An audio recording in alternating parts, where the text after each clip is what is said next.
And I'm Chris Walton. And we're coming to you live from the VusionGroup booth number 4938. Chris and I will be here all day today, all day tomorrow. So make sure you come, stop by, and say hello. Now we have a very special guest again joining us. This is our third year in a row that we get the opportunity to sit down with NRF Chairman and CEO Matthew Shay. Matt, welcome to the program. Great to be here. Thanks for making time for us. Thanks for inviting me. Thanks for being here. Always. Thanks for continuing to help us tell the story of retail.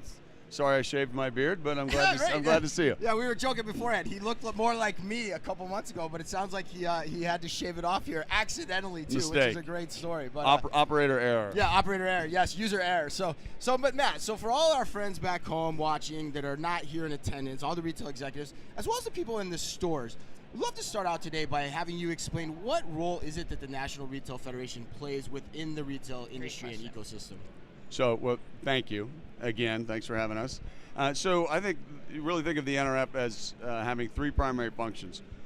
One is convening, bringing together groups of retail leaders, bringing together thought leaders, bringing together our members, partners, as we do. This is the most visible example of that, but we do it all year long, a variety of settings. So one is convening. One is communicating and trying to deliver the message about the retail industry. And then the third is really not so much creating content as curating content. Yeah. Okay. I mean, our members are the content. Retailers create the content. And it's our job to curate it, to identify the right content based on what they tell us to say, these are the priorities. And then for us to, when we bring them together, they'll identify the priorities, they'll provide the content, and then we communicate it. So I think that's really our role, is convening, curating the content, and then communicating it. Well, it's day 2 of the show we mentioned. There's a lot of content that you put together for this conference, this several multi-day conference. What are you most proud of or excited about that is coming alive at NRF 2025? So, well, we've got more than 40,000 attendees. We've got more than 1,000 exhibitors on these 3 floors of the Javits Convention Center here in New York City. Hundreds of speakers, hundreds of educational sessions, amazing topics ranging, of course, AI is at the top of everyone's list. That seems to be evolving into a more mature kind of set of conversations, more practical applications. AI is exciting, information about robotics, information about just sort of how businesses are being transformed, about customer engagement, the customer journey. There's a whole variety of things that are really fascinating, but for me, what I'm most excited about is to see the energy of the people that are here this week. Yeah. And I think that's this is the first major, it's the largest global retail convening, and it's the first big event of the year, and it's a great kind of bellwether for what's the mood. And you can really tell if people are excited or optimistic, enthusiastic, and I think you really feel that here, and I think they really are genuine about a sense of positivity and optimism for the opportunities ahead. Yeah, it seems in a lot of ways you're almost outgrowing the Javits. I had trouble walking around here. There were so many people here yesterday on Sunday. It was great. The traffic flow was really amazing to see how many people were just excited to be here. I'm sorry to inconvenience you, but I'm really happy to hear that. Yeah, I know. I figured you would be.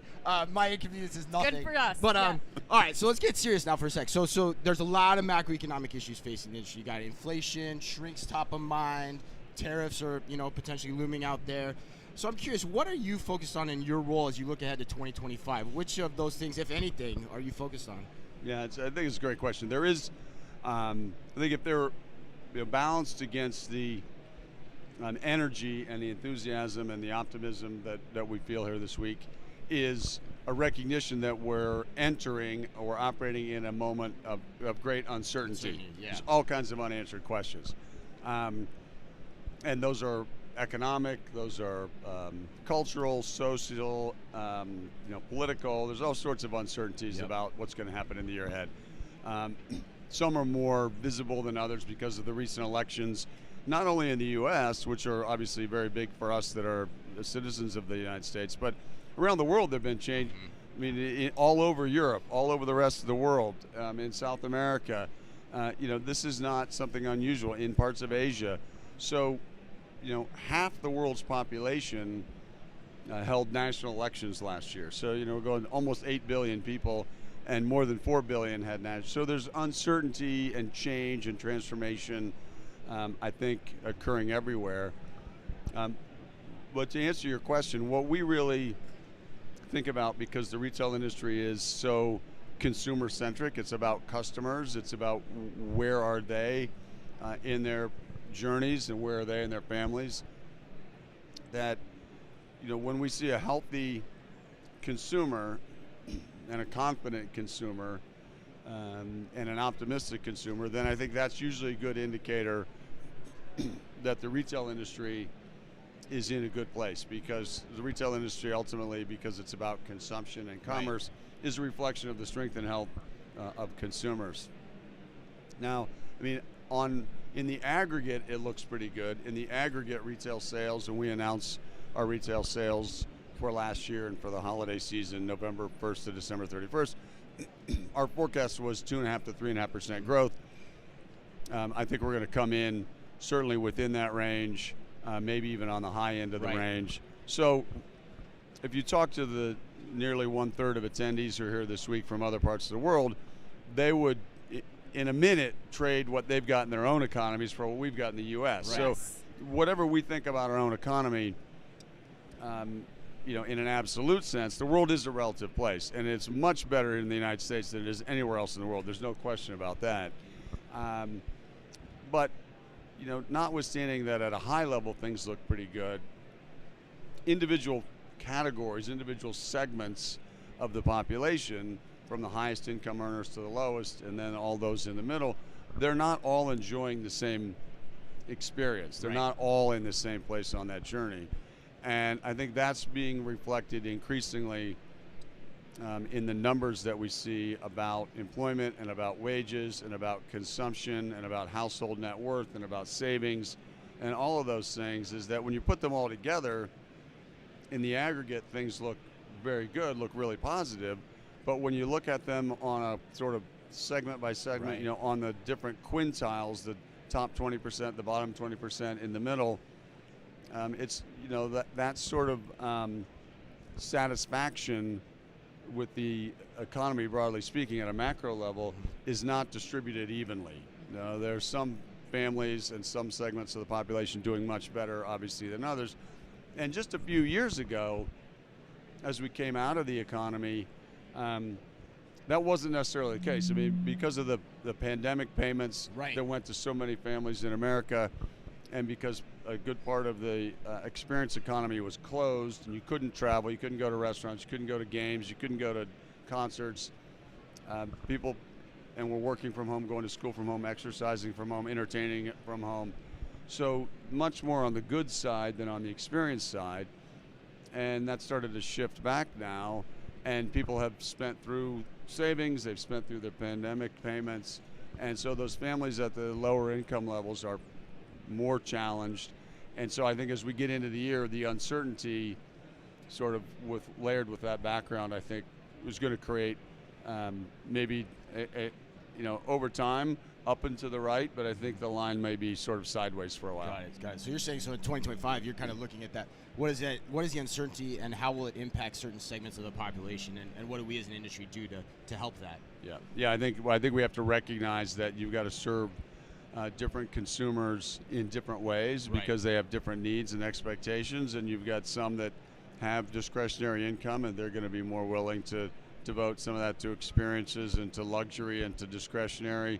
And then you've got some that still have to make, the rent payment or the mortgage payment, or devote more to energy, or devote more to, other of the services side. There's sort of, and food and things that are necessities, but don't have as much for sort of the wants. They're spending more on the needs. Yeah. Right. Yeah, and we've seen a lot of great action. Walmart particularly, I'd single them out as a company that's leading the floor on that in that direction to try to create the type of atmosphere for people of all income stratas to shop in their stores too. That's one I would single out as a company that's done a great job at that. Absolutely. Well, Matt, let's close this out with kind of what people at home who aren't at the show right now. What is the 8th year that we've been here? Yeah. The show has evolved so much in those 8 years. Yeah, 8 years. Where were you for the first 105 years? We've been here 113. I mean, Matt, you're a little late to the party. You know why I know that it's 8 years is because my first NRF, I was very pregnant with my son, and he is now 7, so I know this is my 8th year. That's great. So that played into a little bit of why we weren't there for the all right. previous that's 105. Fair. But that doesn't explain your. Yeah. That's not an excuse for Chris you. has no excuse. Chris, I don't come on. know. I don't know. Well, we're glad you're here now. I'm late to the party, but hey, Glad it's still a party. glad you're both here now. Well, but tell us, Matt, like, what can people expect in years to come? How will you continue to evolve the conference? Why should people be making NRF a must-stop show on their list? And just talk a little bit about how it's evolved and what's ahead in the future. Yeah, no, that's a great question. Thank you. I think that, if you've never been here before, this is a bit of a hybrid event. So there are some events that are all about the exhibitors and the trade show floor and walking around from booth to booth and going on the journey. There are some events in the U.S. and around the world that are primarily, if not exclusively, about that part of the experience. Mm-hmm. There are other events that are really about, it's the conference, it's the educational, it's the programs, it's the sessions, speakers, topics, themes. Some events are just conferences, and there are a few keynote speakers, and there's some breakout sessions. This event this week is the best of both of those combined. So this is, if you took the NRF Big Show apart and said there's just the conference component and just the trade show component, they would both be world-class standalone events on their own. World-class speakers on stage, CEOs, visionaries, company founders, and here where we are on the trade show floor, thousands of exhibitors, thousands of booths, hundreds of thousands of square feet of exhibit space with cutting-edge technology, innovation, startups. But you put those together, and it's really a unique experience because you get the opportunity to see and hear and visit with and talk to leaders and visionaries and innovators on all of our stages, not just the keynote stage, but all the main stages. But then you have the opportunity to be here on the trade show floor and see some of the things they've talked about in action. Right. And take a deeper dive and visit with some of the exhibitors, have conversations and say, I heard someone talk about this morning in this session, and I thought you could show me how that has application in the real world. What's the practical use case for that? So I think the combination of those two things is really exciting. And then I think the other thing, that people maybe don't appreciate, which is sort of related to that, is how much this has become a show. It's not a technology show as much as it's an innovation show. Yeah. This is about innovation. Mm-hmm. And all of the innovation, all the technology, the AI, the robotics, the solution providers, the cutting edge things, the startup zone, the innovation lab, all those things, they're all amazing. But Mark Lowry, the founder of Jet.com and a real technologist himself, owner of our Minnesota Timberwolves. Or trying to be the owner of the Minnesota Timberwolves. We know him very well. Yes. Right. So Mark said to me years ago when I talked to him once, and we were having a conversation. I said, Mark, but so all this, the innovation, the technology. You've grown up. You're sort of a digital native. You see the world differently. All those things. And he said, Matt, that's true, but the only point of all this technology is to make us better merchants. Right. So it's not about the technology. It's about being a better retailer, serving customers, finding solutions, driving positive outcomes. And I think that's the exciting thing, because everything that you see here that we talk about is about helping retailers become better merchants, create better experiences, and serve customers. Yeah, I think we agree. That's actually funny you said that. I was thinking about that this morning. There's the pragmatism of the technology here on display here, in terms of how do you actually put it into practice and use it in a way that serves the consumer and the retailers, both at the same time, which is really important. The one point you didn't mention that I've always wanted to ask you, New York. Why New York? What significance is there to having this conference in New York? Well, other than the obvious, I'm guessing, or is it just the obvious? Well, other than, Washington, D.C., or Minnesota and Minneapolis and St. Paul and the Twin Cities, or my little hometown of Newark, Ohio, little farm community that's county seat outside of Columbus. It's the greatest city in the world. Other than those cities I just mentioned, New York is where else would we rather be? I see what you did there, Matt. Yeah.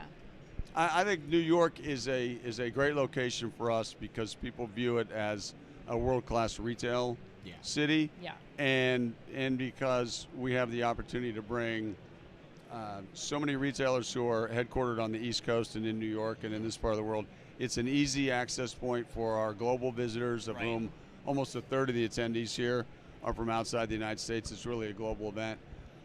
We've obviously Wall Street is here. We've got media here. We've got analysts here. Great point. A lot of the people that are interested in the conversations that are taking place are already in New York, regardless of which community they come from. And rather than trying to drag all those people another time of year to another location, another part of the United States, we've talked about other places before.